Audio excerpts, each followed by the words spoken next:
10 grand and Walt put up 10 grand. And I had two cashier's check, mine and Walt's, there on Saturday morning at the State University of New York at New Paltz. And there had been a tremendous amount of discussion in the student newspaper in the weeks leading up to that.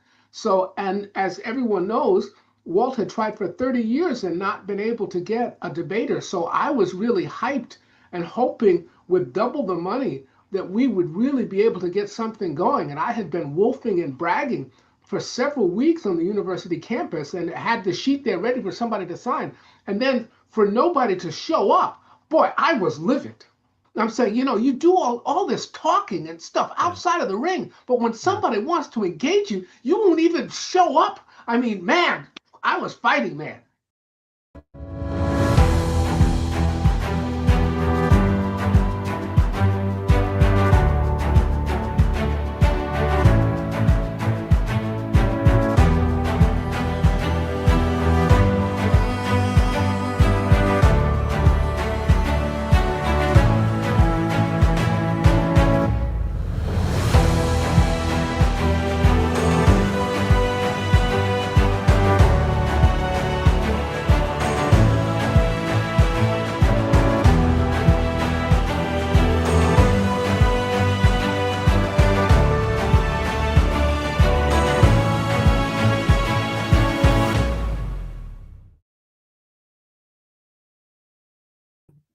All right. Well, welcome, everybody. Thank you so much for joining us for the Hydroplate Week of Celebration, where we are here to honor Walt Brown and his amazing hydroplate theory. We want to get this into the mainstream. And our thoughts and prayers go out to Walt's family. He went home to be with Jesus on September 27th, and he was 88 years old.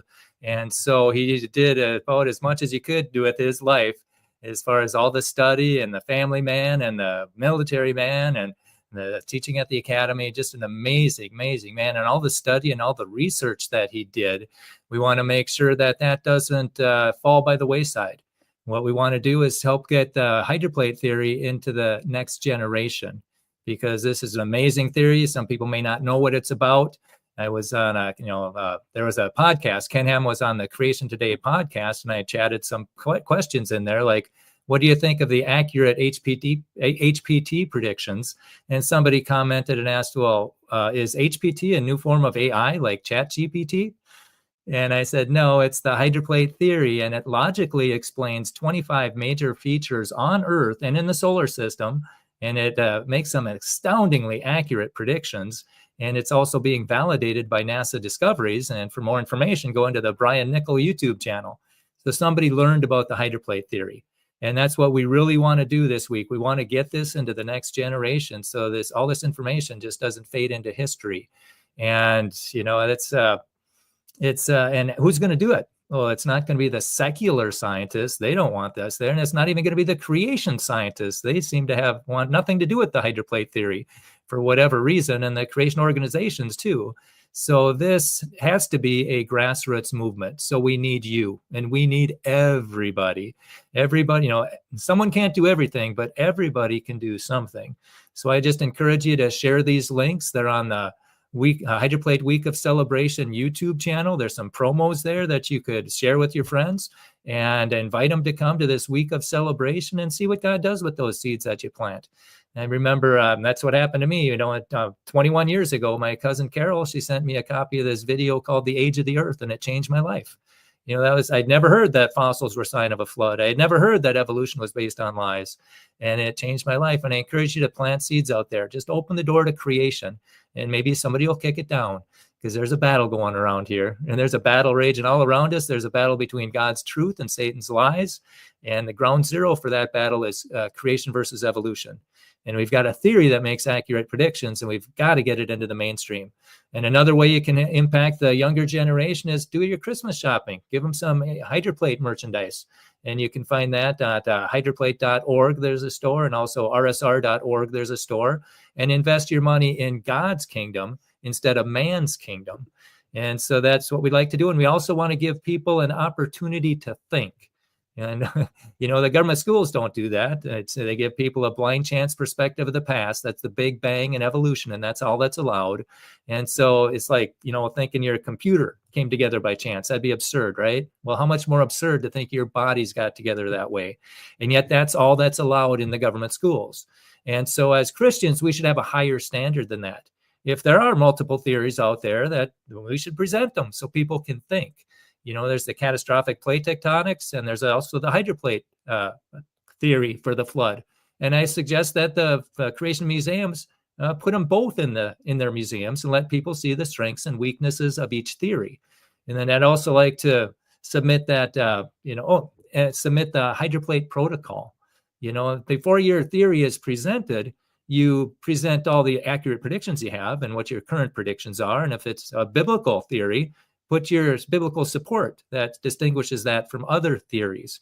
Because the hydroplate, it knocks the ball out of the park on all three of those areas. And you might be thinking, well, why isn't this being discussed more? Why isn't this in the creation museums?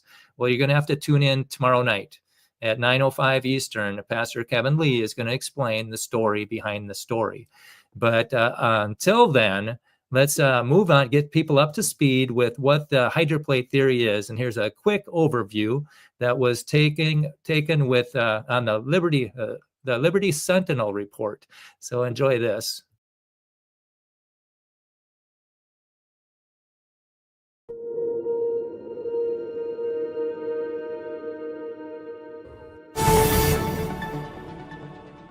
Welcome back to the Sentinel Report. Alex Newman, your host here. Folks, there have been some really interesting discoveries in recent months on asteroids that bring up some really significant questions about how the Earth got to looking like it does. Now, I'm sure most of you learned in your government indoctrination public schools, and I learned when I was in school, not in government school, but still in indoctrination camp, that there was plate tectonics, whatever. And I had no reason to doubt that. But I was at a conference, a homeschool conference, just a few months ago. I gave the keynote talk there on some things, and I ran into a very interesting individual who said, no, plate tectonics is not really what happened. And he introduced me to this thing called the hydroplate theory. And it was so fascinating. I watched a few videos about it, and, I don't know enough to know whether it's correct or not, but I know enough to know that this ought to be heard. In fact, this, to me at least, makes just as much sense, if not more, as the plate tectonics theory. And it seems to be pretty in line with the evidence and with what the Bible teaches. Our guest today to discuss all this is Brian Lauer. He's a biblical creation researcher. He's given talks on creation and freedom talks from Minnesota to Florida at churches, schools, colleges, conferences. You can find some of those talks on the Solidify Your Faith YouTube channel, and then the ones that would otherwise be censored are over at Revival of Truth channel on Rumble. Brian, welcome to the program. Thank you so much for joining us today. And it's such a pleasure. And I appreciate the microphone to get all these different ideas out there. So great job. I appreciate it a lot. Thank you, Brian. I appreciate you trying to sound the alarm about this. I think a lot of Christians just say, well, that's secondary, and I'm just worried about Jesus. And, I understand that thinking. But I do think also that we as Christians have an obligation to try to understand things from a scriptural point of view, from a scientific point of view. And I don't believe those two are in conflict with each other. I know you don't either. Brian, let's start with these discoveries that were made on the asteroids. You mentioned the serpentine that lend credence to this hydroplate theory. Talk about these discoveries and why that's relevant to this discussion. Yeah, an asteroid Bennu, they found serpentine, and that basically, they imagine this watery planet that was going through space that exploded. And the serpentine, and they even show the map of the mid-oceanic ridge, which is a key component in the hydroplate, because that's where we say the water shot up from. And they said that it formed there, and they imagine a watery planet. And then there's a little clip. I was on Real Science Radio, and Doug Williams says, what you've just seen here is a victim of the government education system. They won't even consider that comet or that asteroid came from Earth. And there's been accurate predictions with the hydroplate theory. They predicted they'd find rounded boulders in comets and asteroids, and Comet 67P validated that. And then they also said that asteroids would be flying rock piles. and loosely held together, and that's what they are. And NASA was wrong both times. Kevin Lea is an expert on this, and we're going to be giving a Hydroplate seminar on Standing for Truth. So if anybody wants more detail, that's on YouTube, Standing for Truth. It's a theory that makes accurate predictions. NASA discoveries are validating it, and yet it's being kicked to the curb by evolutionists and creationists alike. And I'm trying to bring it into the mainstream so we can destroy the Big Bang once and for all. Yeah, let's get into this, Brian. So the theory that we all learned was that over millions or billions, soon it'll be trillions of years, the continents slowly moved away from each other, and that's how the planet ended up looking like it does. My understanding, at least my very superficial understanding of this, is that the hydroplate theory holds that no, the Earth's crust is on water. And during this catastrophic great global flood that the Bible talks about and that the scientific evidence, in my opinion, is just absolutely overwhelming, showing that this occurred, we had catastrophic movement and the pressure coming out. Walk us through the basics of this theory, and then people can go watch the videos if they want to get more in-depth. Well, it's based on one assumption. That one assumption is half of the ocean was inside the Earth at one time. That's the only assumption. See, most theories, they try and figure out what caused something to happen, where this is setting up the cause with just the one assumption. And then if that was the case, and it's got biblical support, the fountains of the great deep broke up, and he laid the earth upon the waters. So there's biblical support for water being inside the earth at one time. Just think of the earth as a big apple. The skin is 60 miles thick, made of granite, and then there's a layer of water underneath that. And then you throw the moon in there, and that's going to stretch and compress the crust. See, right now, back then, the crust wasn't broken into plates like it is today. It was just the crust. And as it stretches and compresses every, twice a day with the tides and stuff, it's going to generate heat. That heat goes into the water. The water gets hotter and hotter and hotter. It wants to boil, but it can't, and then because there's no room to expand. And then at 705 degrees and 3,200 psi, it becomes supercritical water, where it's not really water and it's not really steam, but whatever it is, it dissolves things like crazy. So now it's starting to dissolve the granite above, and it mixes together elements like limestone and salts and silicas and cementing agents. And then eventually, fast forward, the crust gets so weak that it splits in two directions at one time. That's what happened when the fountains of the Great Deep broke up. There's a crack in the crust. It goes in two directions all around the earth and then comes back together like a seam on the baseball. And then it rains for 40 days and 40 nights as the water gushes out of there. It's a fountain. And people say, well, if that would have happened, wouldn't it have left a mark on the earth? And that it did. That's the mid-oceanic ridge. In the middle of the ocean, it's the mid-oceanic ridge. That's a mountain range, 46,000 miles long. How does that form? By stretching in two directions. Okay, and so right now you got, with the two cliffs 60 miles high, the water is shooting up with hypersonic speed, and it's eroding the granite above and on the side, and that's where we get a lot of our sediment for sedimentary rock. And then eventually these cliffs get wider and wider and wider, and there's nothing to push down on the mantle, so the mantle bulges. Okay, and when it bulges, the continents start sliding because the continents are on supercritical water, which is 50 times slicker than water. So it's just think of this big ice hockey or air hockey table. Now you can show the mountains one. The North America and South America are sliding, then Africa and Europe are sliding, then they buckle up when they meet resistance, and that's how we get the Rockies and the Andes, which are pretty much parallel to the mid-Atlantic ridge. Okay, and so now you got mountains, which are a big mass on a small base. They sink in, and then the plateaus, if something sinks in, something has to rise up, and that's the plateaus. That's another mystery for them.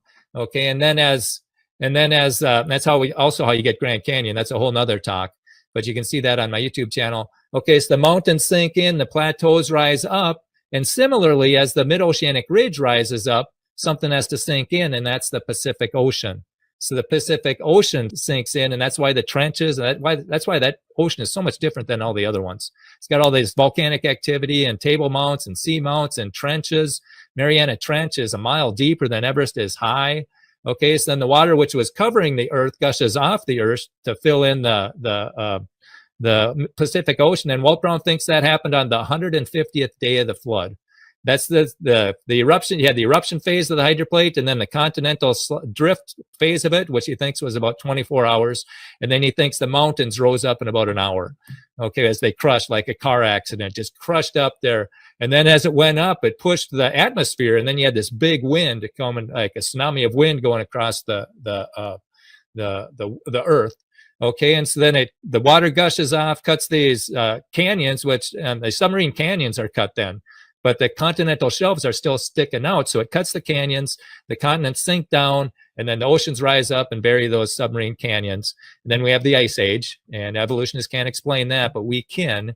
It takes a little bit of time, but we'll just fast forward. They found a mammoth standing up that was frozen in permafrost up in the Arctic Circle. How do you freeze a mammoth standing up? This is in a Russian museum, the Berezhnikov mammoth. So what happened is some of this stuff was shooting up with such tremendous force, it got out of our atmosphere and got really cold in outer space. And then the gravity grabbed it and pulled it down, and so it buried them in muddy hail.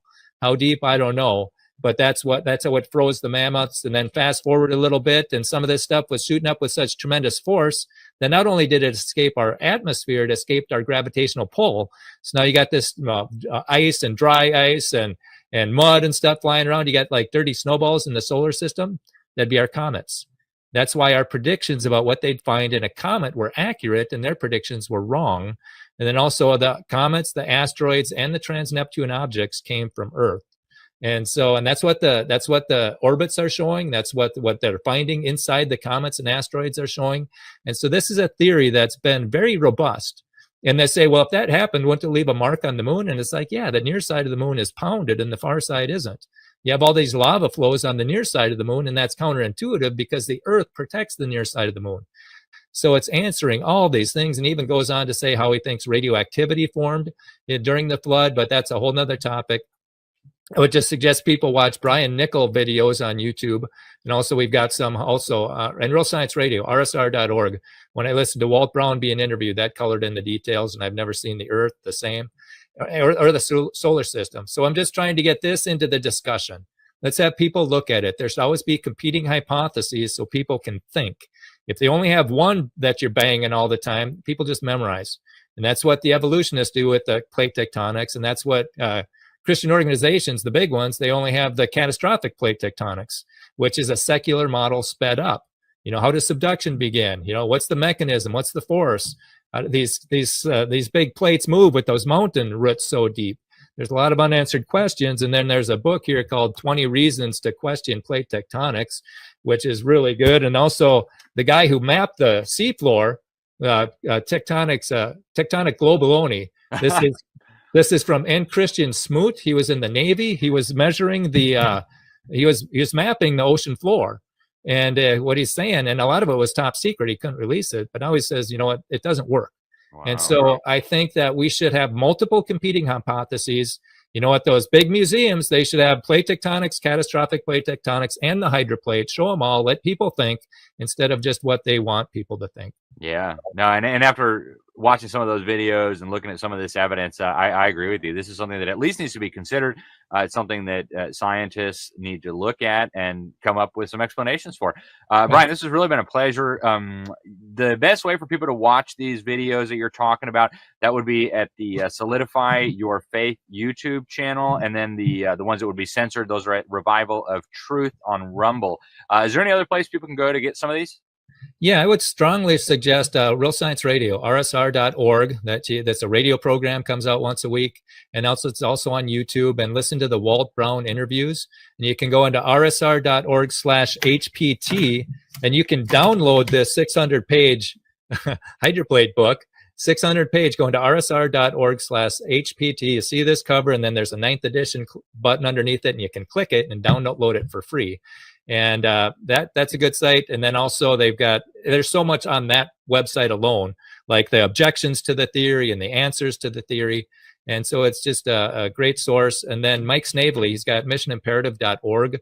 He's got a really good video on the Grand Staircase, how all these features around Grand Canyon came from the same event, like Zion and Bryce and the petrified trees.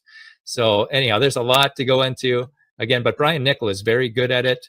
And then rsr.org is very good. Those are two good sources. And then I've got a Hydroplate playlist just on my YouTube channel called Solidify Your Faith. Excellent. And if you go there, you can see Walt Brown explain it himself. And so, yeah, that's a really good source. And I do appreciate you letting us get this information out there. Absolutely. Yeah. Thank you very much for joining us today, Brian. Appreciate it. Keep up the good work. And I hope we can get you back soon to discuss this in more depth. Amen. Thank you. Praise the Lord. Amen. All right, folks, that is all we have time for today on the Sentinel Report. But I want to thank you for tuning in. I want to encourage you to get involved.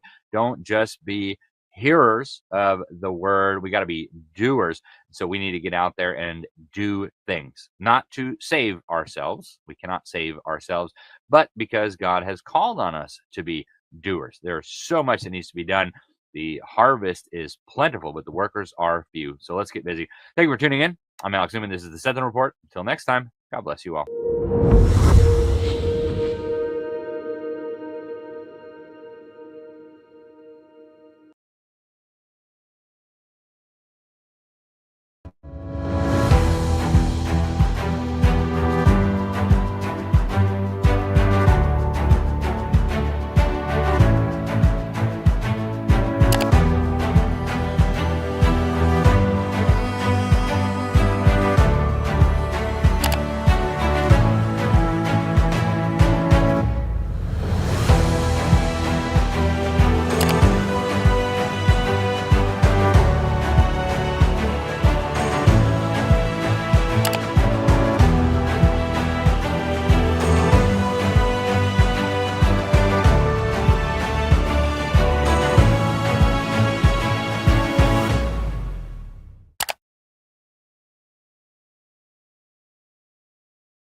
Okay, well, welcome everybody to the Hydroplate Week of Celebration. We are so blessed to have Dr. Major Coleman here.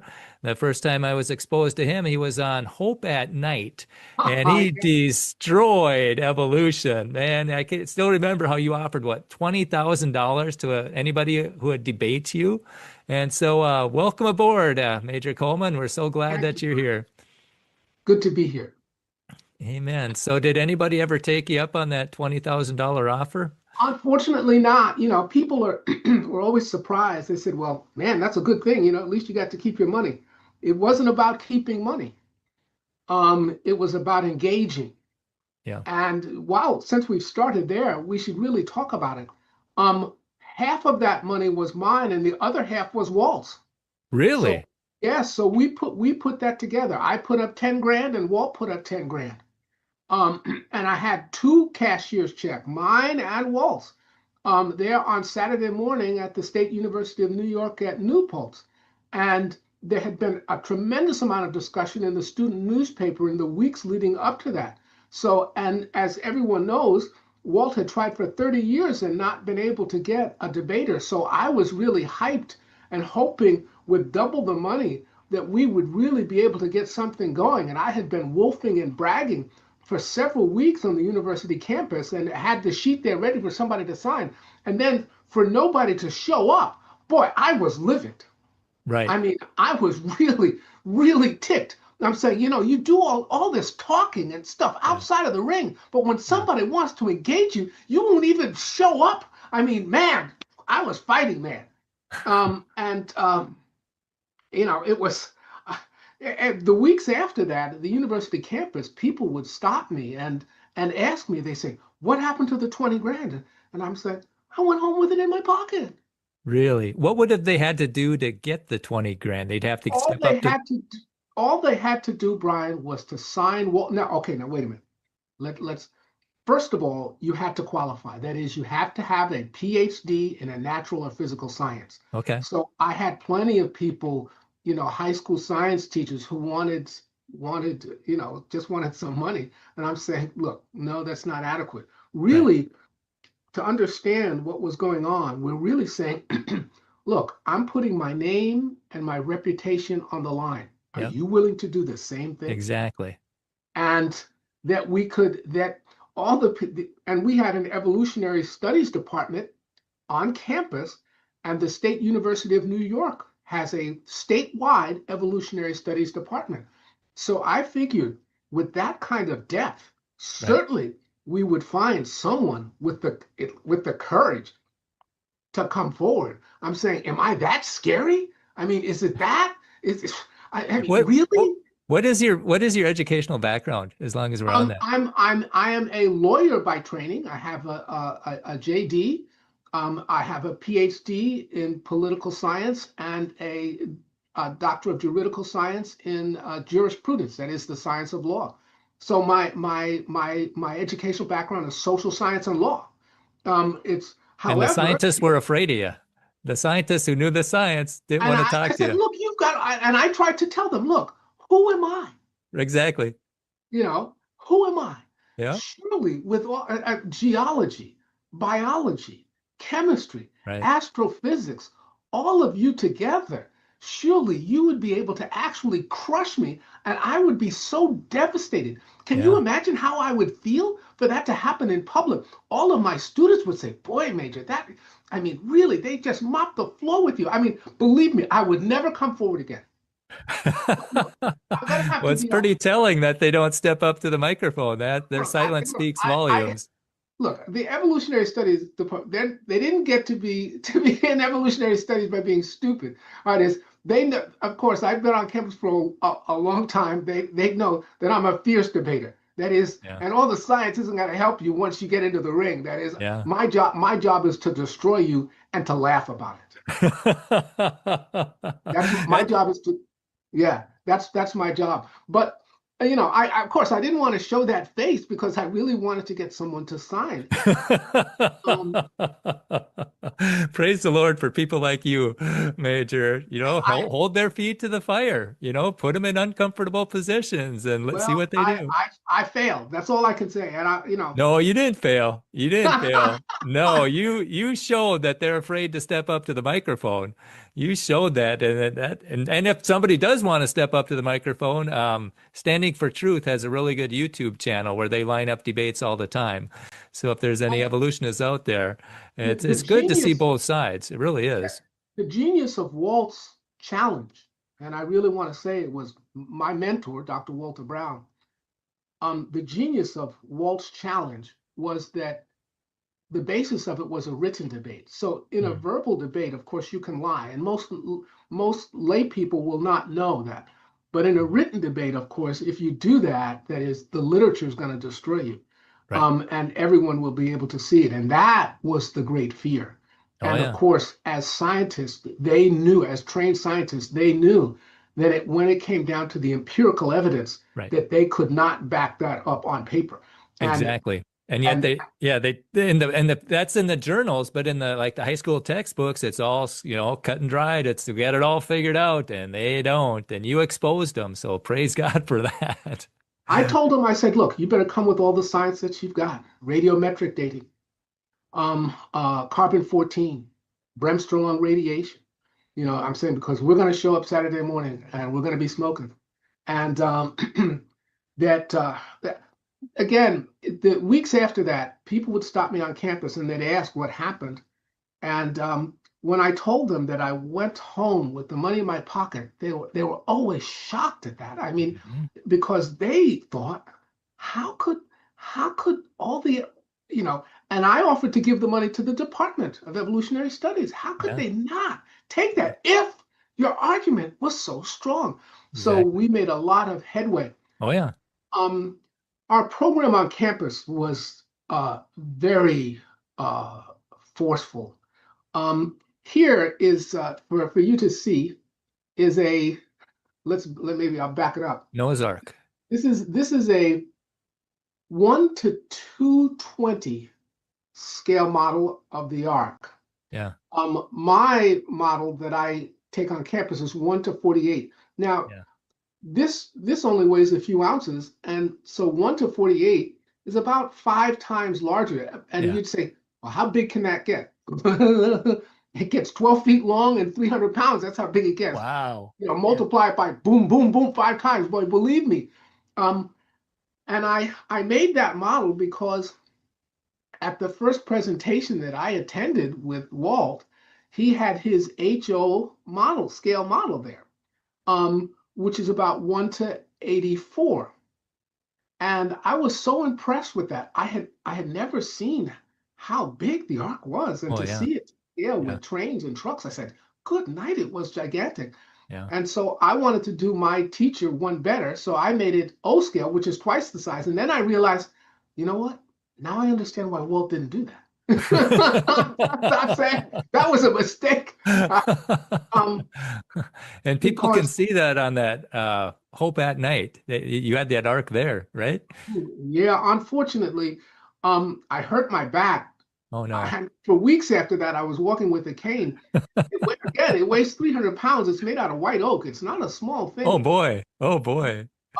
And to load it, I had to load it myself. Once I got to Hope at Night, we had studio personnel that could help me get it out of the truck. Yeah.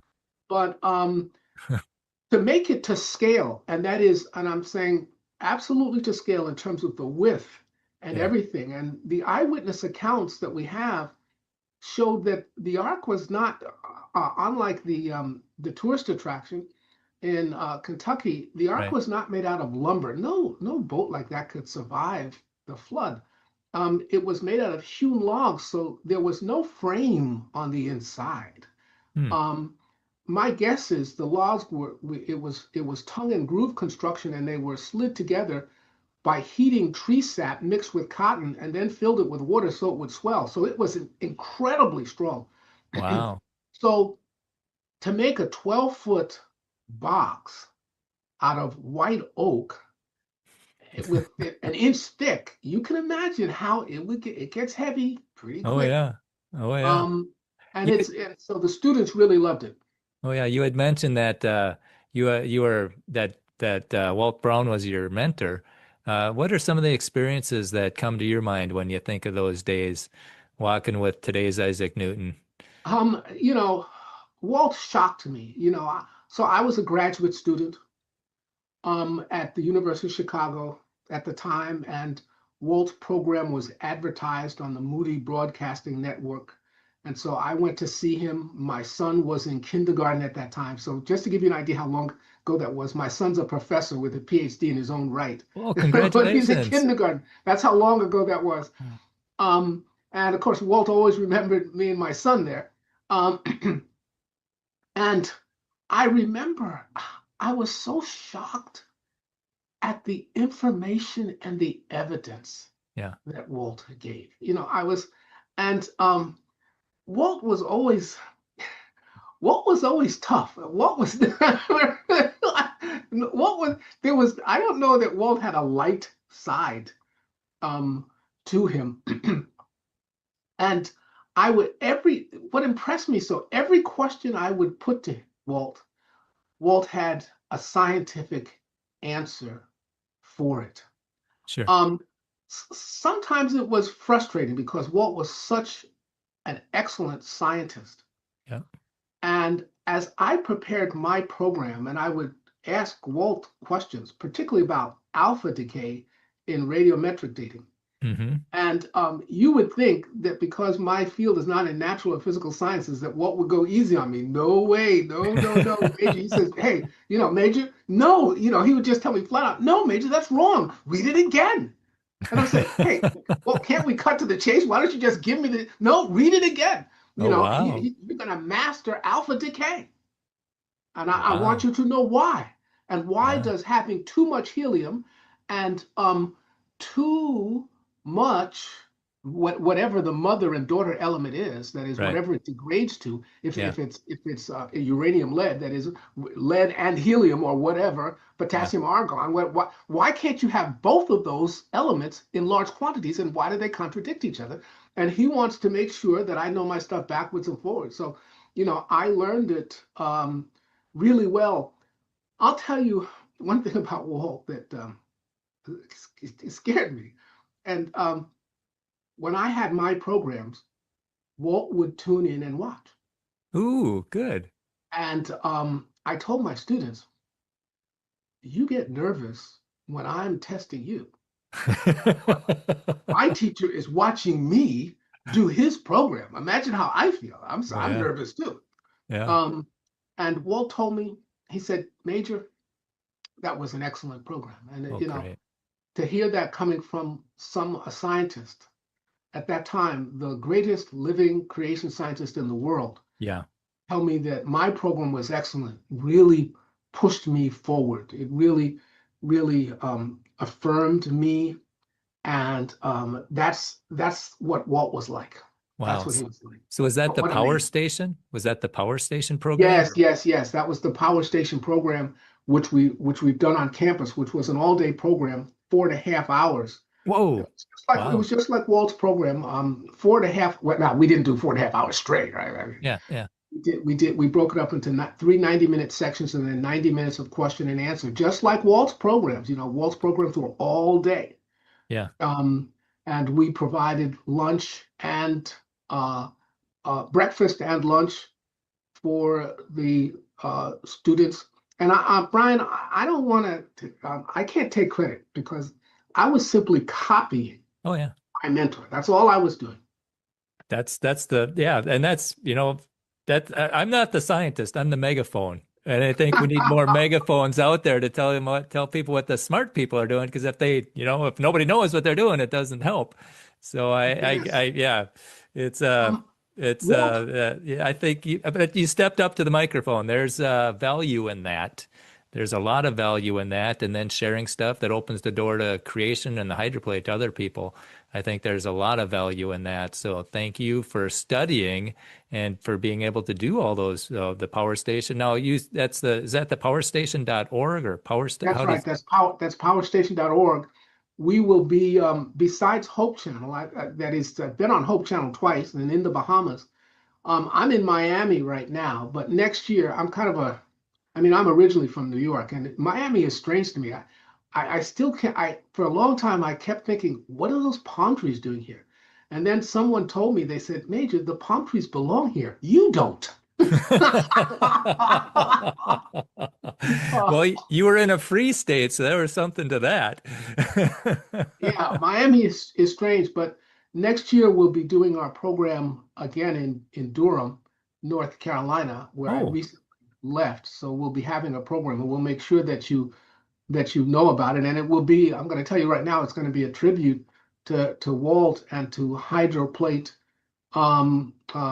theory, which is just fabulous. Walt did me a great service by telling me how he got started, and that was really good. That he he's driving across. He's at the Air Force Academy, and he's driving across Kansas. Yeah, where the Air Force? It's in Colorado, isn't it? Yeah. He's driving across Colorado, looking at the mountains, and he hears Alfred Lee's father, Alfred Lee Sr. Now, this is strange because Alfred Lee is an artist, a fabulous artist. And Alfred Lee drew some of the graphics in Walt's book. Oh, really? Alfred was my art teacher in college, okay? Wow. So I knew Alfred very well, but I did not know Alfred's father. Yeah. Alfred's father, Alfred Sr., was a pastor. And it was Alfred Sr. that Walt heard on the radio in Colorado talking about Noah's Ark. Man. Sure. And so I said, so when Walt was telling me that, I'm saying, well, I know Alfred very well. He's an artist. He said, well, his dad. So Walt knew both the father and the son. I didn't know because Walt was about 20 years older than that. So that was a generation before me. Mm-hmm. And so Walt, he stops the car. He gets on the telephone. This is before cell phones, Oh yeah. And he calls the radio station. Yep. And he tells them, he says, look, I'm looking at the Rocky Mountains. There's no way to get water to cover the Rockies. Yeah. And so Walt starts studying. Yeah. And after he retires from the military as a full bird colonel, at 42, 43, that's an incredible accomplishment in itself. Well, yeah. Then he takes every course at the University of Arizona in Tucson. I think it's in Tucson. I think it is. I think the University of Arizona. Yes, it's in with Tucson. Bob Dietz? He was Not taking Arizona classes State. with Bob Dietz. Is that what you're getting? Yeah. Yes. It's Tucson. Getting my geography. Yeah, Arizona State is in Phoenix. That's right. University of Arizona is in Tucson. Okay, I've got it. Takes every Bob Dietz. He takes every evolutionary course there that they have to offer, and of course, studying, working nearby one of the co-founders of plate tectonics. You can understand why he got so good. Oh yeah. hydroplate theory Yeah. and why he corrected Yeah. the plate tectonics and Yep. did a fine job. And that's one of the big critiques against Walt is he's not a geologist, but man, he studied at the feet of Bob Dietz, who coined the term seafloor spreading. And they met every Wednesday and discussed things. So that's, he had quite the education. He might not have had the degree, but he had the education to, Brian, that is not a critique of anyone because, and you have to, when you really think about it, so I'm a trained jurist, I'm a lawyer. What if yeah, I said to you, you cannot discuss the law because you're not a lawyer? You right, can't govern the country because you don't have a degree in political science. right, That is, science is for everyone. That is, the job of the scientist is to teach people how to use yeah, science, not to tell them what to think. oh So yeah, it's a very elitist right, view. That is, I'm a political scientist. I don't have to have a degree in natural science. Science is not just about natural or physical sciences. It can be about social sciences. It's the yeah, scientific method. What right, is the scientific method? The use of observation, yeah, record keeping, yep, controlled analysis of the empirical world, which is falsifiable by others. So mhm, we don't just have natural and physical sciences, we have social sciences, we have the science of law, and where we can apply these things. Anyone who is trained to use critical thinking can evaluate the most highly trained Nobel laureate scientists, and they should. exactly. We're just not doing a good job of teaching people how to critically think. We're doing a real good job of teaching them, what to think and how to memorize, and kids don't like that. But if we showed them how to think and give them a couple of different theories to critique, I think they would enjoy it a lot. I had the 8th edition of Walt's book, and just last year I gave it to a professor at St. Cloud State because they don't have a theory for Grand Canyon, and she knows that. And so, but I got an email 2 days later, and she said basically you can pick it up at the office. Walt's not a geologist, so she didn't want to even look at it, which is really holding science back. It really is. This consensus, this No one groupthink who is, does not have both a law degree, a PhD in political science, and has passed the bar should be able to vote in this country because you're not qualified to understand government or law. What if I said that? it's absurd. It's just absurd. You should, Brian. I don't want you to see you at the polls voting, Brian. Right, right, I right. don't want to see you. You're not I mean, that are you crazy? Yeah, yeah.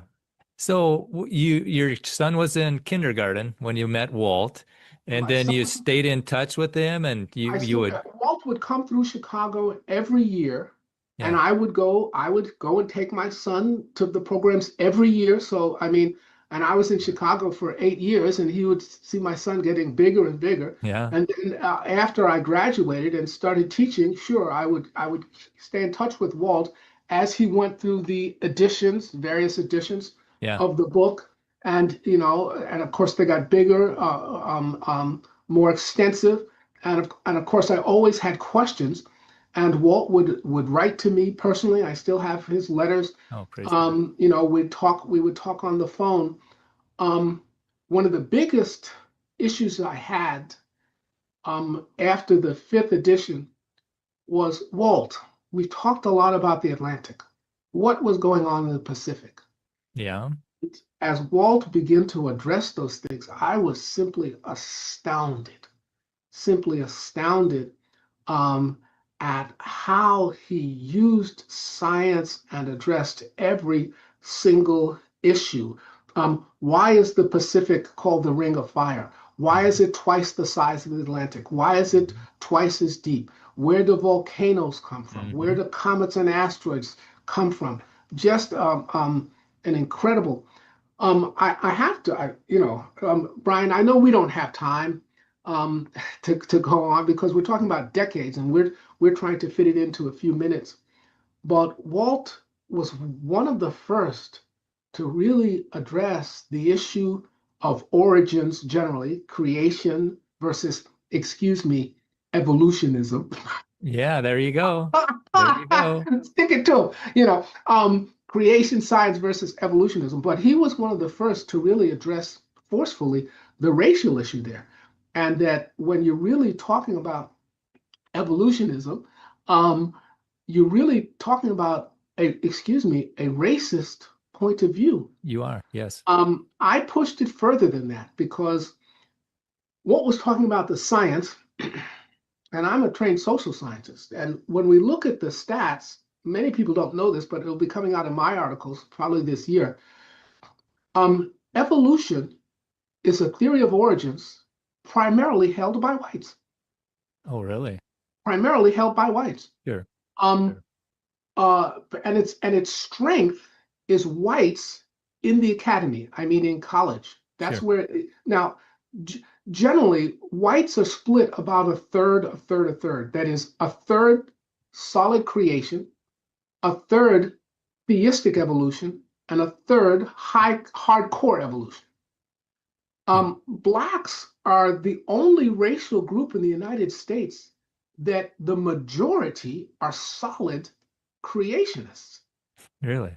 Now, they don't know the science, but blacks are the only racial group which accept the biblical story of creation as valid. And of course, it's not hard to understand the reason for this, the strength of the Black church in the Black community. Black spirituality is through the roof. Now, I'm not saying that Blacks understand the science behind it. In fact, they don't understand it at all. Sure. So when we're defending and supporting evolution in the courts, you're also making a racial statement. Yeah. And that's what's extremely dangerous. You're saying, look, we're going to support the origin theory of whites and not those of blacks. And I'm going to make that well known as we move forward. We really have to. That is, this is not about one racial group and what they're taught. Right. And that evolution is basically, and it started off, that is Charles Darwin, Alfred Russell Wallace, and Herbert Spencer, all Englishmen who were living in the primary slave trader, England. They were the primary slave transporter, and they grew rich off of slavery. And all of them had anti-Black views. Well, no doubt. No doubt. Oh yeah. I mean, that's what the elite was teaching 100 years ago, and this evolution mindset where you're not fit to reproduce. They sterilized 60,000 people, and yeah, it's a black stain, but that was the scientific elite that was talking about it. So we have to be very careful about listening to the scientific elite. Walt was one of the first and bravest, very courageous, to point these things out. So I learned those things from Walt. Some of the funniest stories. So Walt was doing his presentations, and Walt would pass out a survey about his presentation. Yeah. And I would always say, the presentations are very excellent. But Walt was never satisfied with that. He would say, no, that's not what I want. And I'm saying, well, what do you want, Walt? He said, if there's something wrong with the presentation, I want to know what's wrong with it. And I'm saying, okay, well, now you're saying to me, Major, I want you to be picky. And He said, that's exactly what I want. That's exactly what I want. Yeah, most people don't want to hear what they do wrong. They want to hear what they do right. Yeah, I think that shows Walt's humility. He wanted to improve over and over. So I said, okay, Walt, okay. Picky you want, picky you get. I'm saying, these are the only two things. If I had to pick something, the only two things that I could say that was wrong with this presentation. I said, some of the photos in the presentation, there were cars there that looked like they came from the 60s. And I said, the last half of the video, he was showing a video, the last half, I didn't say the whole video, the last half, there were no Black people in it. Ooh. And he said, now, fine, Major. So the next year, all of those things were gone. I'm saying, well, what do you want? I mean, that's how intense he was, that he would not accept second best, slipshod. It was always come at me with everything that you've got. And that's what made him such a fabulous scientist. Never Yeah. shied away from anything. Yeah. And I've heard a lot of people criticize Walt. I Yeah. haven't seen very many who were willing to get in the ring with him. Right. Right. And he welcomed it. If he had something wrong, he would correct it. He Yes. welcomed the correction. And so, yeah, just an incredible book, an incredible work that he's done. Hopefully the ninth edition will be available for Christmas. This is a proofreading copy of 600 pages, but yeah, it's right real close to be on the press. Hopefully people will be able to get them on Amazon if they don't have the hardcovers ready. But yeah, that is incredible testimony. When Walt would speak in Chicago, how big were the crowds? So we were at Moody Church, which Yeah, is a little bit less than 4,000, I think. yeah. Um, and the downstairs of the church was always filled. Wow. Okay, so it was always several thousand people. Walt taught me a lot about how and what would go in, he would get really personal with me and tell me, how he set up his programs, even financially, that Walt did not take donations, that Walt, and this is how so I'm following the Walt Brown model, that Walt rented the church. He paid for it, paid Wow. for it. Then he would ask the church leaders if they wanted a debate. They were responsible for finding an evolutionary scientist who was willing to debate. Walt paid the standard honorarium to that scientist. Really? And then they were ticketed events. And that's the model that I followed. Walt drove around the country for 20 years with a pickup truck and a 15-foot trailer. Wow. With his 6-foot model of Noah's Ark in the back. And this was before PowerPoint. Right. So, it was that was a lot of work. Yeah. So Moody Church, it was always filled. Most of the time, it was in Moody Church or a large church in the Chicago area.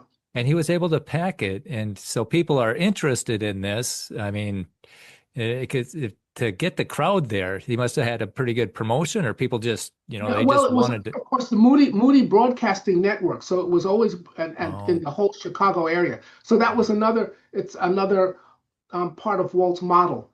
That is, he's renting a large church Yep. in a large city Yep. with radio programs, so the word can get out. So and advertising months in advance. So and then of course, Walt was so fabulous. Okay, Well, yeah. front, that and knew how to work a crowd and with the science, that if he did it once, the next time he came through, it would just be packed. And so that's the way it always was coming through Chicago.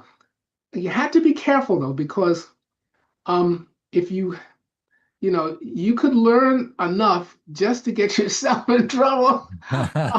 Sure. So I'm a graduate student at the University of Chicago, and Stephen Jay Gould came to visit the University of Chicago, right? Oh yeah. And I'm a Walt Brown student, and so I don't back up from anybody, not even Stephen Jay Gould. Yeah. So I go to the lecture and I challenged Gould, and I'm saying, have you read Dr. Walter Brown and hydroplate theory? I was, Gould was, I realized why Gould was popular. He was funny. Sure. He made fun of some of the false ideas of evolutionary theory, and he attacked racism in evolution. He was liberal politically, and he came up with punctuated equilibrium, right? Yes, yes. So even though most evolutionists don't accept punctuated equilibrium, because they're saying what we need is lots of time. So it was kind of strange. But so watching Gould in front of a crowd, I could understand why he was popular. He was able to weave in popular culture into his lectures. Sure. However, nevertheless, he's still an evolutionist. Yeah. So hardcore. And so I challenged him with hydroplate theory. And I was surprised that it unnerved him. He was pretty, very steady and easygoing. That it really unnerved him. And he responded to me. He said, "No, I haven't read it, and I don't see why I should read it." Wow. Hit a He was nerve. really offended. He was offended by it. Wow. And for Stephen Jay Gould, I said that someone of his stature in the evolutionary community should be so rattled. You know, people need to pay attention to that. Oh yeah. Yep. You hit a nerve. Yeah, it's time to keep poking that nerve. That you've hit a thing. We are getting close to the end of the interview. And people can find you at the powerstation.org or Power Station. Powerstation.org, and then they can send me an email at major@powerstation.org. We will be posting probably near the end of the year.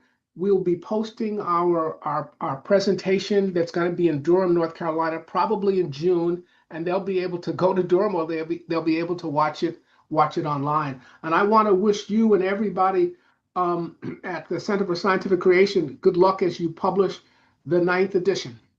Right.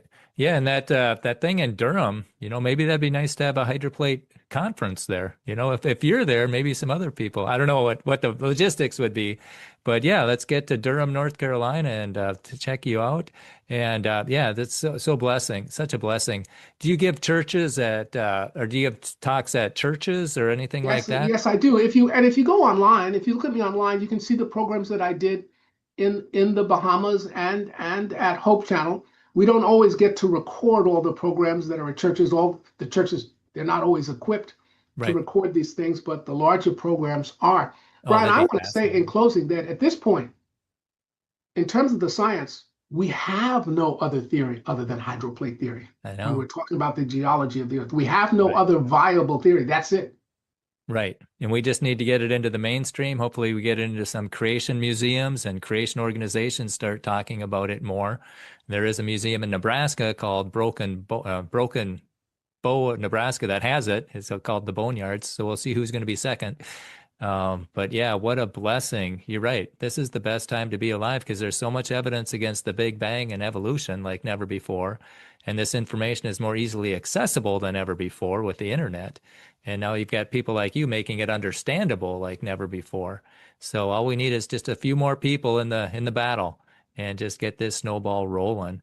So thank you again so much, Major Coleman. And thank you, Brian. Yeah, I just pray that God opens more doors for you to reach more people because you've got a valuable message that has eternal consequences, and just may God bless your efforts. Thank you so much, and be good, and we'll be in touch, Brian. Absolutely. Praise the Lord.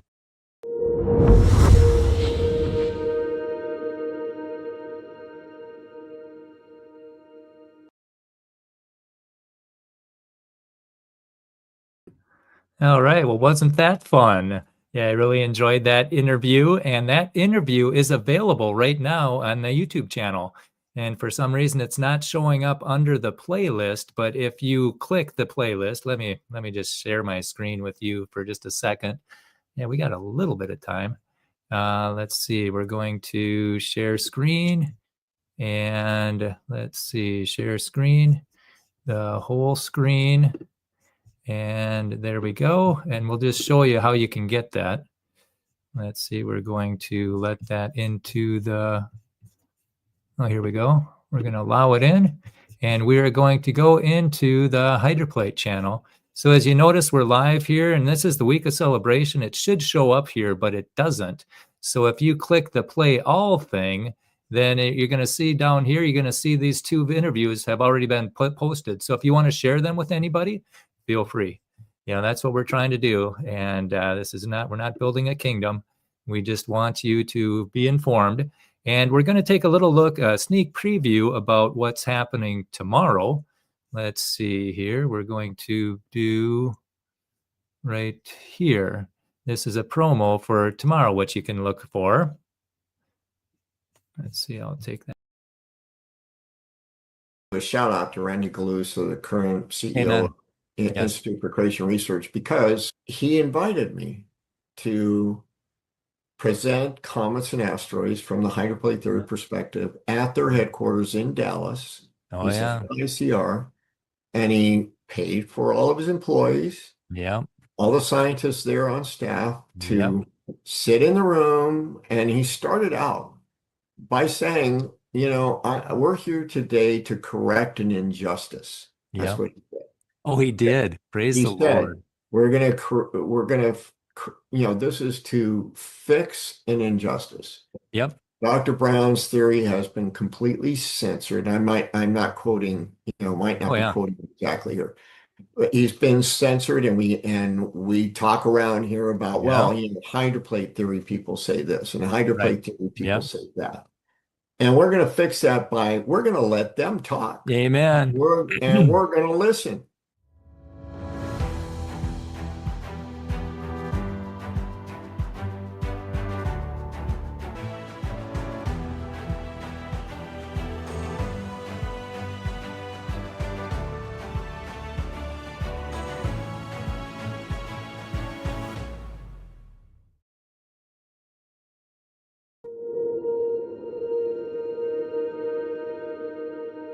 All right. Well, welcome back, everybody, to the Hydroplate Week of Celebration. We are so excited to be able to honor Walt Brown and to also hopefully have the book ready for Christmas.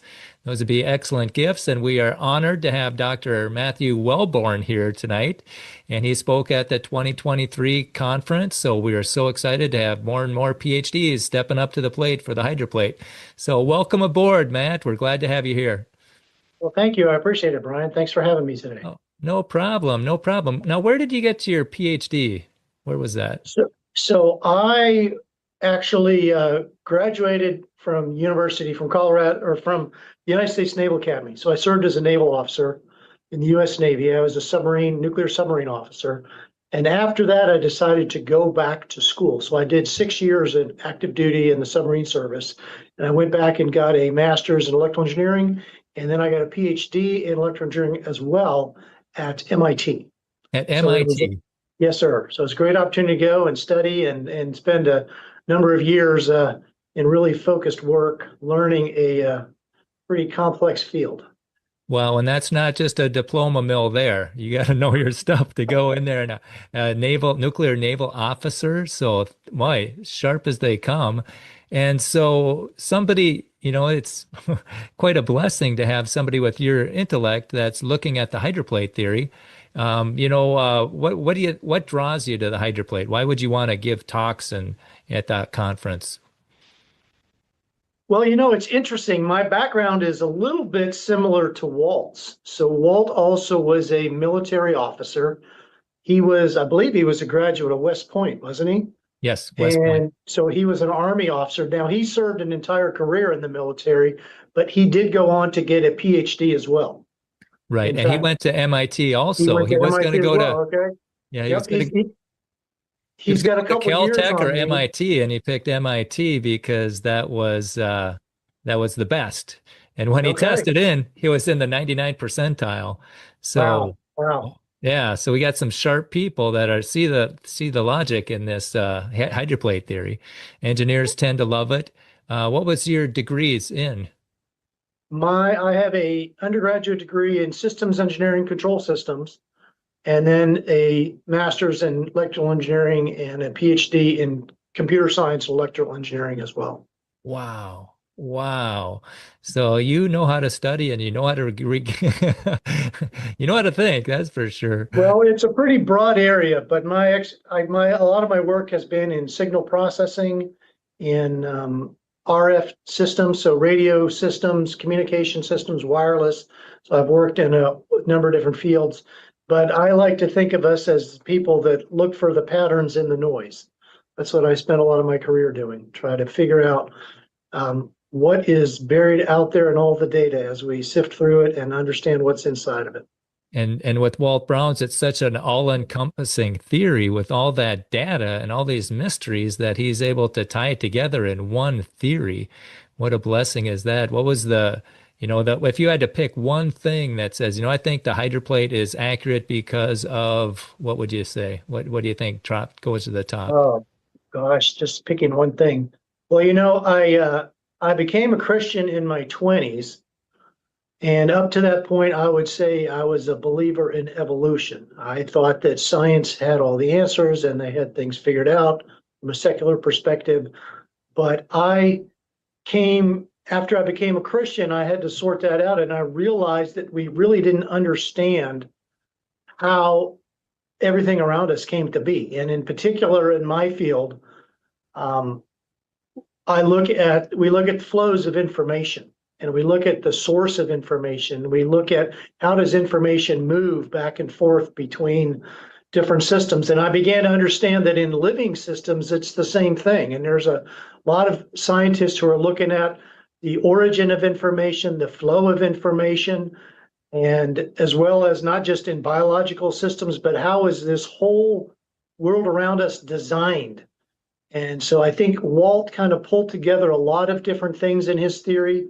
It's a very comprehensive theory, I think, is one of the main things that I like. He addresses in his book and in his other work, biology and genetics and all the geophysics and the cosmology, and ties it all in together with the Bible, which I think is an amazing thing to do. And it's fairly unique in theories. I mean, we don't know exactly what the ultimate truth is, but he did an amazing amount of work, and a lot of it has really amazing amounts of analysis and data to back it up. Many predictions that came true or have yet to come true, but still might. And he's just an amazing man, and I think God really worked through him to bring a lot of truth into people's lives. Yeah, and what a blessing we have to be alive when he was alive, and he just went home he went to heaven last week, and what a loss that is. But he left something for us to carry on, and I'm just going through that book. Everything, like you said, it's just so all encompassing. I remember listening to Walt Brown Week on Real Science Radio, that's rsr.org, and listened to him explain evolution, the origin of Grand Canyon, and Kevin Lea talked about comets, and it was just an incredible show, a week of shows, and I've never seen the world the same again, or even the solar system the same, and what a tremendous blessing. So they probably didn't teach you that at MIT. How did you find out about the hydroplate?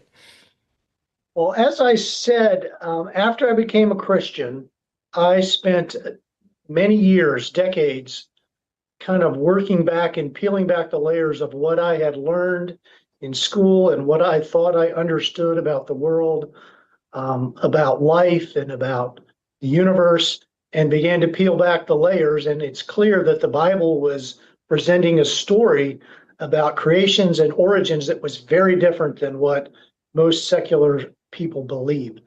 And so I think I came to see, I think the main thing was at first, when I understood that evolution just could not possibly account for the complexity of life as we see it around us, that as the more we learn about living systems, about not just humans, but even the simplest forms of life are so complex, the more we learn, I began from my scientific training to understand that level of complexity cannot happen by accident. You cannot have randomness create structure and patterns and order and complexity. And really, that was one of the linchpins in the whole secular worldview, that if you take away evolution and say evolution can't happen, then you began to understand that the whole reasons for the belief in long ages of time and millions and billions of years, a lot of that was created in order to allow room for some kind of naturalistic origin story to begin to take place, both of living systems on the Earth itself, our solar system, the universe that we see out around us. All those things, if you want to account for them from a naturalistic perspective without an ultimate creator, then you have to wave your hands a lot, but you also need a lot of time. That's what people fall back on, is there's lots and lots of time, and we see things happening in the world around us, and whatever's here came about through slow, gradual processes over, incomprehensible periods of time. But like I said, the linchpin was once I realized evolution could not possibly be true, then I peeled back the layers and said, well, that means that the universe and life and our planet and our home here could all have been created in a very short period of time, just like the Bible teaches. And I began to see how all those things come together and reinforce each other. Oh, yeah. Yeah. And I know I talk to college students and they say, with all this time and all these planets, it's just going to happen, And so I'll ask them, well, do you think that your dryer, when you go get your clothes out, do you think you're going to go there sometime and it's going to be all folded up and the socks are going to be paired together? It's just going to happen, they're infinite probability. But there's people that have gone down that same path and they've come to the catastrophic plate tectonics flood model. But you've come across, you're supporting the hydroplate flood model, and it's kind of difficult when I speak and I ask who's heard of the hydroplate. It's very rare, it's maybe 10% of the people. So how did God bring that theory across your path so you could notice that? Well, I originally began to read about some of the advocates of a biblical creation through many books that were written maybe in the last 50 years or so. So scientific creationism was fairly new. There were a number of different theories that people had, the gap theory, the canopy theory, things like that, where they were trying to fit what they saw with things that the Bible said. But I think one of the things that I began to, I think I had understood that something like that must be true. And certainly I think we could also say that God could create everything just the way that we see it. But because he's all powerful and all knowing. But I think that when I came across Walt Brown's book, and I actually can't remember the first time that I found it. I think I had reading through creation science literature and got a copy of his book. I ordered it. I was very excited and it came in the mail. And it's an amazing book. Like I said, it's very comprehensive. And he laid out at the beginning all of the issues that he saw with scientific theories about the origin of life, about the origin of our planet and our solar system and the universe.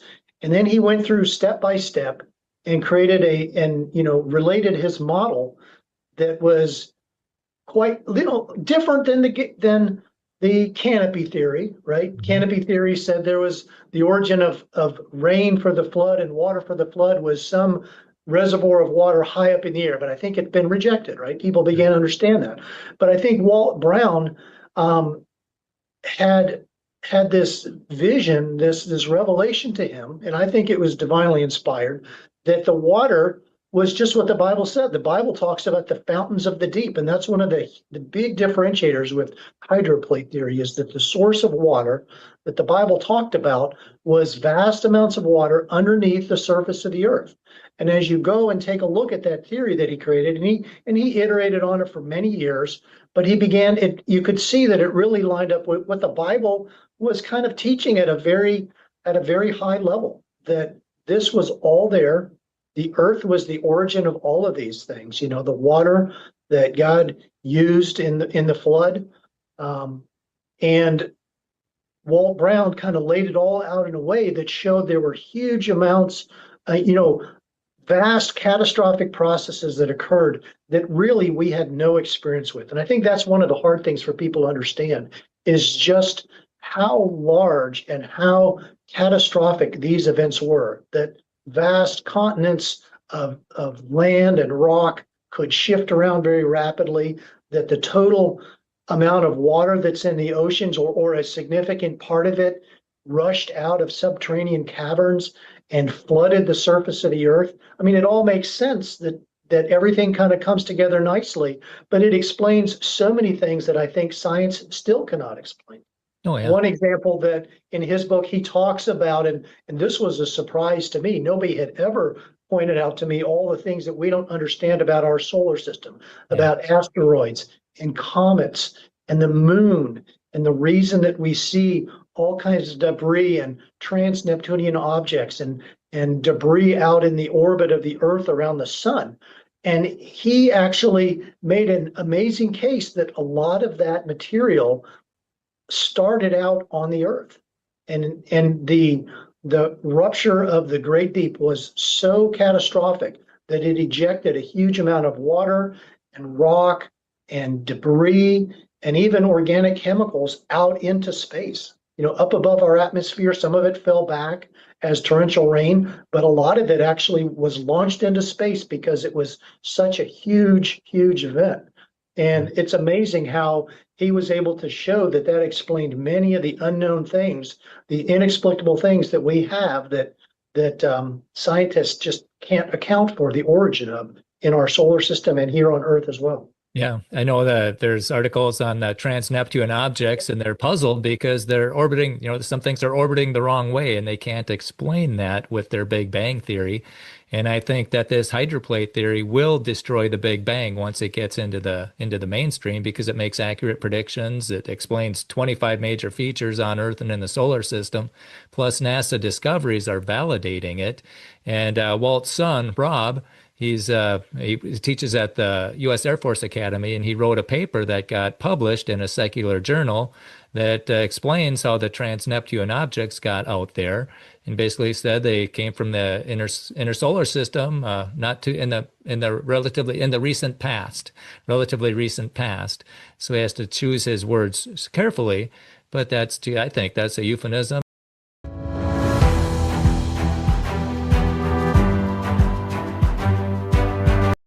6,000 years ago, Sure. and it's really a shame that people have to be careful about what they say. And I think he's tenured now, so he's fine. But other places you could lose your job. Jerry Bergman, he's written 3 volumes of books on this, where people, they could lose the job if they kick the sacred cow of Big Bang and evolution. Is that much of an issue in your line of work, or is that not a big deal? So I am a practicing engineer still. So I work on research efforts that are about using the principles of physics and electromagnetism and mathematics and everything and information theory to design systems for our customers. So it tends to be fairly focused. We are not really out there investigating, natural parts of the world or things like that. That's what I do in my spare time as a hobby, right? Is to read up and understand more about how our universe behaves and how it operates, and also listen and think about how God could have created it. So it doesn't really impact my work. I've published many papers, but they don't really touch on. It doesn't come to be that you have to endorse one origin story over another in order to publish in these technical fields. Right, because in your field it has to work. It's applied science. That's It right. needs to work, and it's not. That's and right. that's what science should be. What's observable and testable.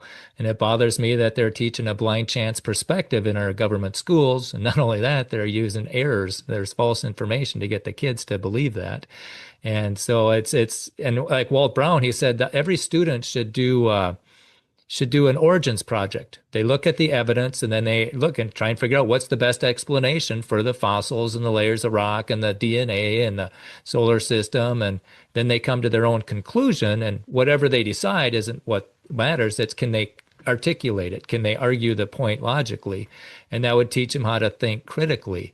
And that's what we need. We need more thinkers. And I like what Walt Brown, I'm trying to get the hydroplate protocol going.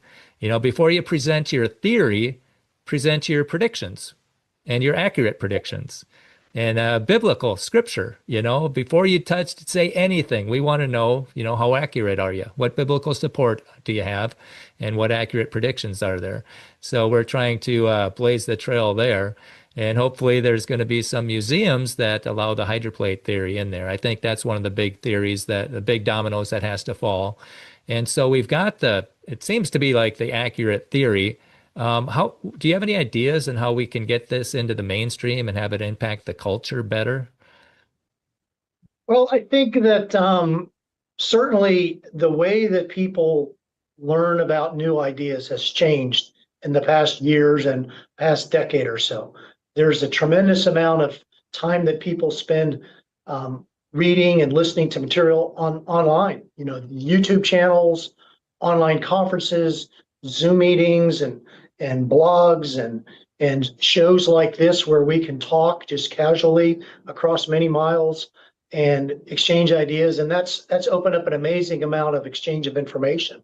So I mean, Walt started out in a time when he worked essentially alone by himself, and he traveled and he saw things, but he wrote, his entire book, many, half a dozen editions. But now it's really kind of caught fire. And I think a lot of people are open to looking at video presentations and hearing discussions and listening into talks and other people's testimony about what they've learned and reinforcing all the things that fit together with, some of the theories like hydroplate theory in particular, how it answers a lot of questions. And so I think that's what's going to happen, is that you just have more and more people become exposed to it. And I think that's what's going to happen. At the beginning of his work, Walt laid out a lot of problems. I think he's got over 100 issues with evolution, and with secular explanations for the origin of the earth and the universe. And he points out dozens and dozens of these things that cannot be explained. And I think even within his book, one of the things I appreciate about his book is in each area that he talks about, he puts side by side, sometimes 2, 3, sometimes 10 different hypotheses or explanations for a particular phenomenon, like buried mammoths or origin of the planets, or why did we have an ice age? On every one of these topics, he's got a table that he fills out, and he puts, a half a dozen or more different theories, and he asks specific points of evidence that the theory either supports or doesn't fit with, and he uses stoplights, red or yellow or green. And there's some theories that have a bunch of red lights, and yet people are not even aware that it can't explain some of the evidence that we know about. So I think part of it is just people are a little bit ignorant that the standard explanations, the secular explanations, have so many issues that can't be explained. Evolution, the origin of life, the origin of our solar system. I mean, you've mentioned the Big Bang a number of times.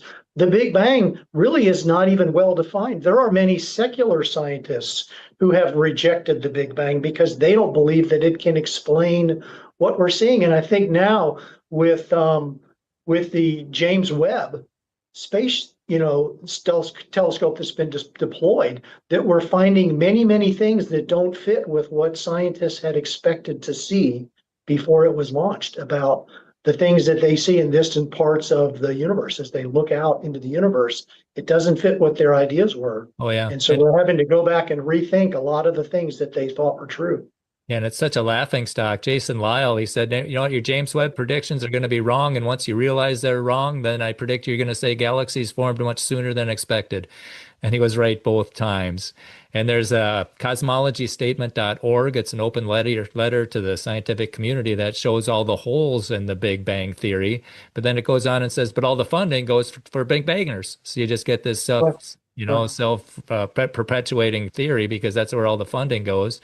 And then the other thing and we were talking about this, the descentfromdarwin.org. There's over 1,200 PhD scientists who doubt Darwinian evolution. And I think kids should be taught that fact when they're learning about evolution. And then, some people, I gave the 9th edition. This is the prototype. It's a proofreading copy. And I gave that to, last year, I gave it to a professor at St. Cloud State, and she emailed me 2 days later, and she said, just pick it up at the office. I don't want to know it, because Walt's not a geologist. And it's like, but Walt took geology classes from Dr. Bob Dietz.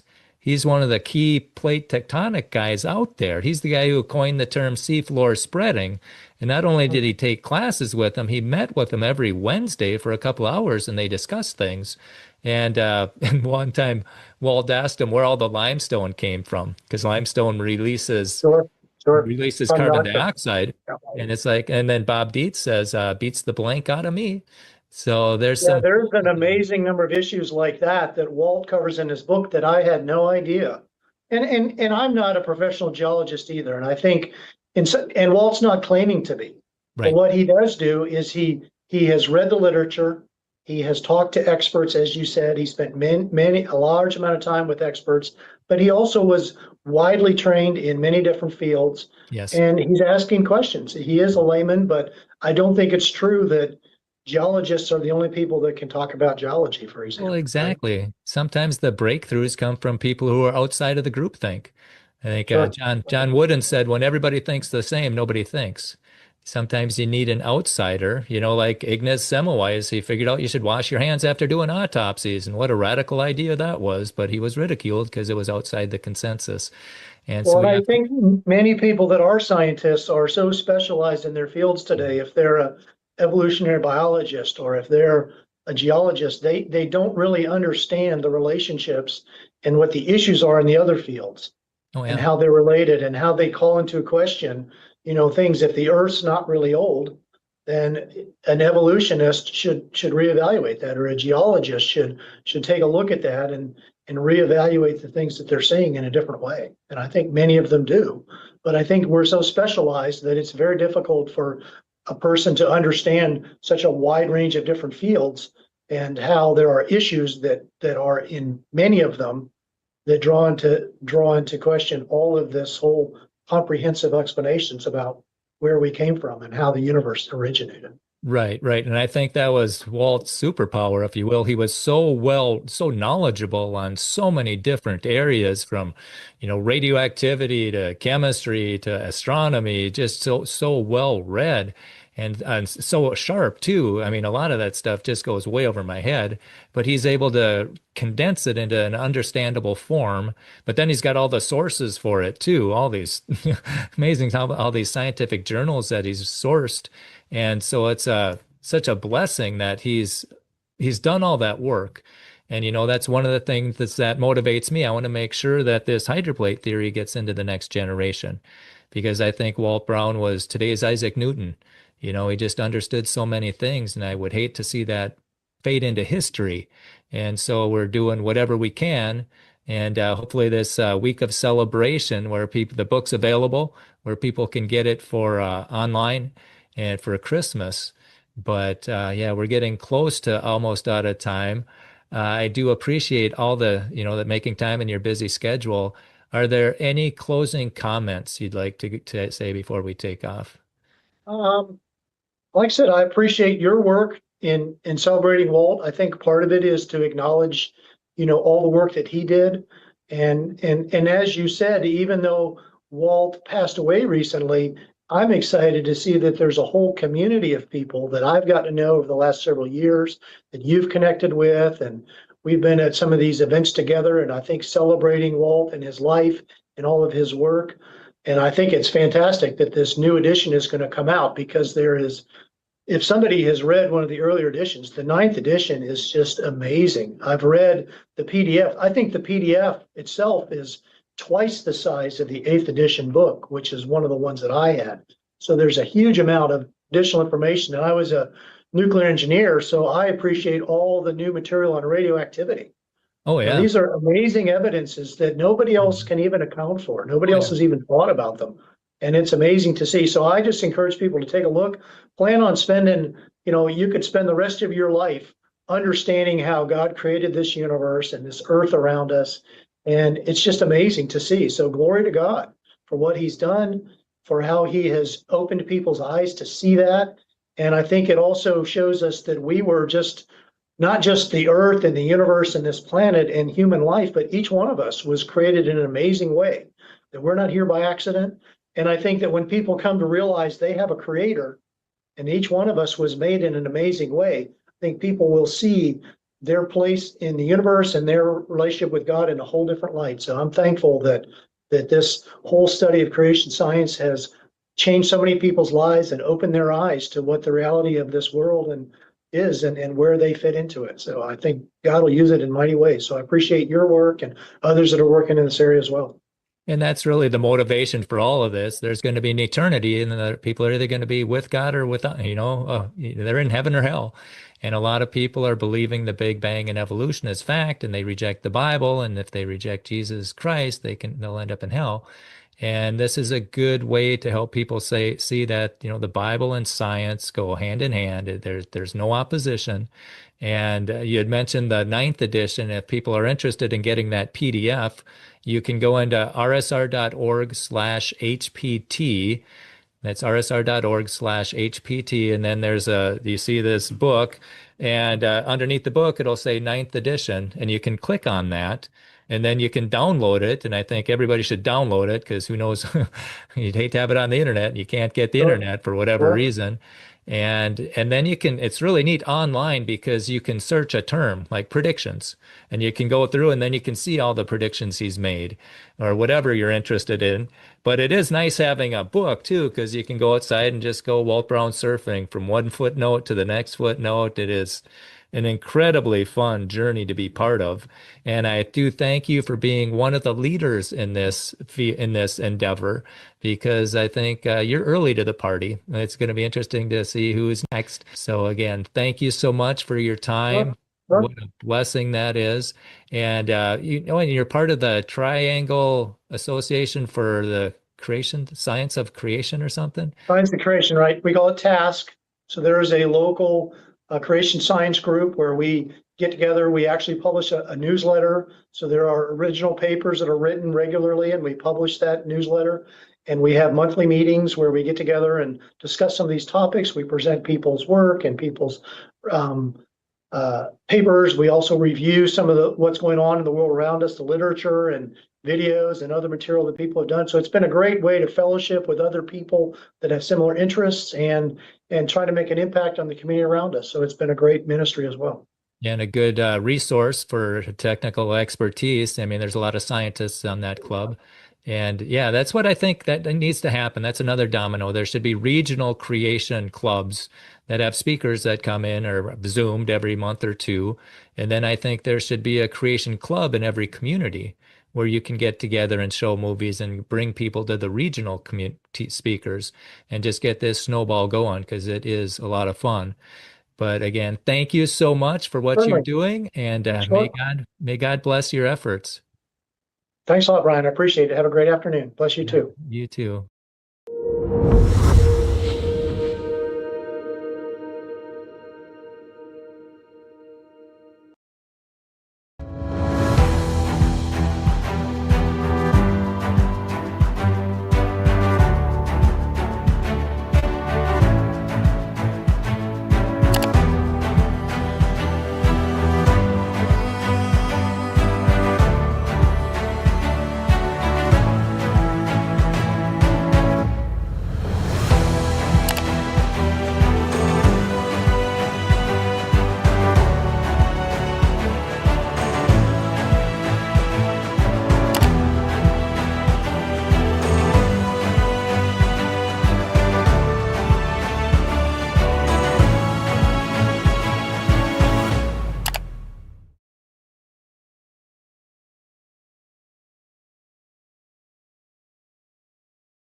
Well, that was a lot of fun. Thank you for sticking through here. And there was a merchandise there promo.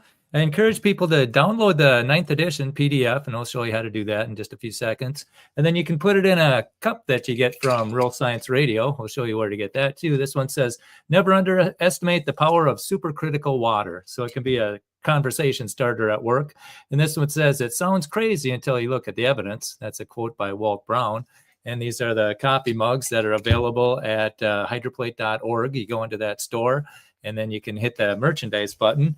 And there's also shirts. You can get NASA scientists work for Walt Brown. And on the back, it's got a lot of these unanswered questions, like asteroids with moons and peanut-shaped asteroids and earthquakes on the moon. And the oldest Earth rock was on the moon.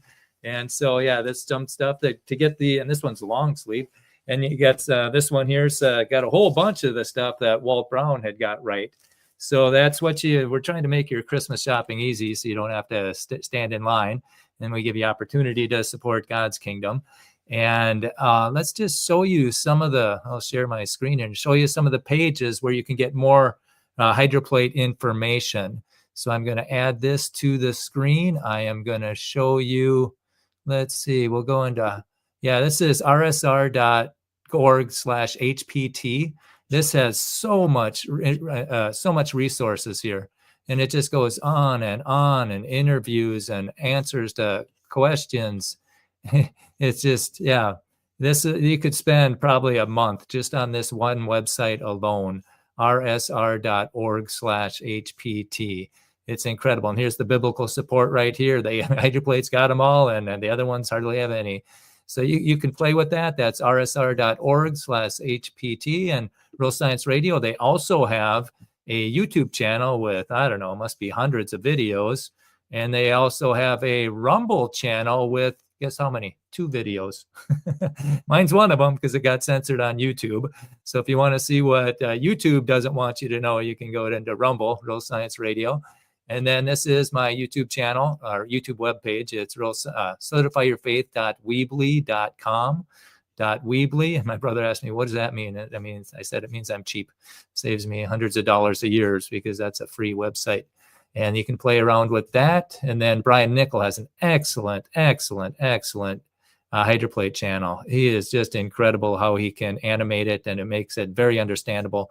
He's got the best Grand Canyon video out there, so you can understand that. This is hydroplate.org, and we're just going to jump into the store for now. You can click this button, store, and here's your merchandise. You got these books, you got these videos, highly recommended. Grand Canyon, Puzzle on the Plateau, The Horrors of the Flood. Those are from Mike Snavely. You can order them there, and then you can do this this merchandise one, and I suggest click purchase right away, because then it goes into the stuff that you can get for Christmas. And this is a way to get the Hydroplate theory into the next generation and also support the cause. And on this website, it also has hydroplate.org. It also has a donate button, or you can donate and specify it if you want to be it, if you want it to go for Hydroplate projects. And then what do we have here? This is hpt.rsr.org. Okay, hpt.rsr.org. And this is where you could download the PDF. You just go to this PDF thing. And this is, let's see, is it going to be the 9th edition, the brand new one? Let's see what cover it's got. Let's see. It looks like it still might be the prototype. They may not have the new one up yet, but this is still good. And I would encourage getting this one anyway, because there's some things in this book that will not be in the other books. Okay, so those are some websites you can go through, and we will remove this, and we will put me back up. And yeah, and let's start talking about tomorrow. Tomorrow is probably the most important night of the week, or at least the most important speaker from my perspective. And again, Fred Williams, we foreshadowed that before. Fred Williams, he said that, let's see, he said that there, if you remember that commercial that I showed before, he said that Randy Galusa invited him to speak, and he started out to say, this is to correct an injustice. There has been an injustice done to Walt Brown. And I encourage you to tune in tomorrow night at 8:05. And the schedule is listed underneath most of these videos. And we encourage you to share the videos, because again, this is a grassroots movement, and the secular scientists aren't doing it. The creation scientists aren't doing it. So we need you to get this theory into your circle of influence. And so hopefully you enjoyed tonight. And hopefully we shall see you tomorrow at 8 o'clock Eastern time. And with that, I am just going to leave you some commercials. This has been such a tremendous blessing. Have a good evening.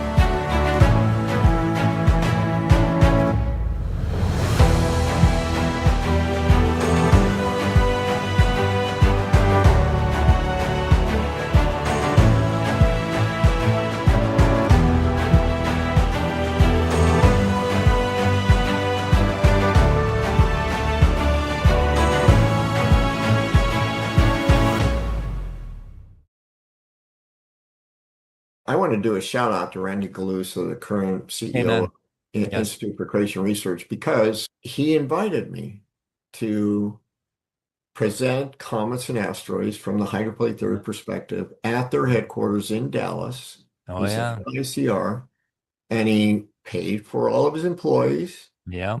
all the scientists there on staff to Yep. sit in the room. And he started out by saying, we're here today to correct an injustice. That's Yep. what he said. Oh, he did. Praise He the said, Lord. this is to fix an injustice. Yep. Dr. Brown's theory has been completely censored. I'm not quoting, might not Oh, be yeah. quoting exactly here. But he's been censored, and we talk around here about, hydroplate theory people say this, and hydroplate theory people say that. And we're going to fix that we're going to let them talk. Amen. We're going to listen.